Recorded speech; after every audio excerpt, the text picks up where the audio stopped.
4 साल जो शख्स इसी ओहदे पर कायम था, दिन रात कौम को धोखा दिया, झूठ बोला, वरगलाया और फिर अब अपनी तकरीरों में 4 साल कारकर्दगी की एक बात नहीं करता कि मुझके पल्ले है कुछ नहीं। महंगाई इन 4 सालों में अरूज पर चली गई।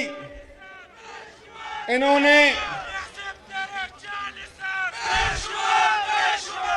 तारीख के सबसे ज्यादा कर्जे लिए, तारीख के सबसे ज्यादा कर्जे लिए।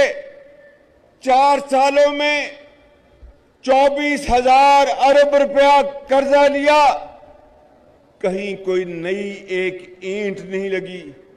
जो नवाज शरीफ के दौर के मंसूबे थे उन्हीं के ऊपर तख्तियां लगती रही।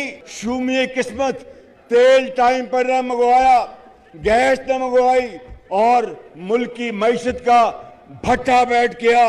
मैं आज आपको ये कहने आया हूं, मेरे बुजुर्गों, भाइयों और नौजवान साथियों, आपकी मुझे दुआएं चाहिए। हमारी मखलूत हुकूमत है, दिन रात इंशाअल्लाह हम कोशिश करेंगे, अपनी जान लड़ा देंगे, पाकिस्तान को कायदे आज़म का पाकिस्तान बना के छोड़ेंगे इंशाअल्लाह। तो जो कीमत पंजाब में होगी अगले 2 दिनों में वो पता चल जाएगा आपको। यही कीमत मैं दरख्वास्त करूंगा चीफ मिनिस्टर साहब से कि यही कीमत रखें।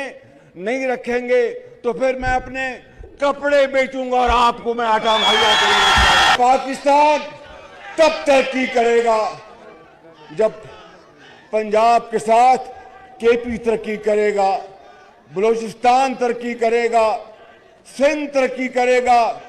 अगर अकेला पंजाब तरक्की करता है तो ये पाकिस्तान की तरक्की नहीं है।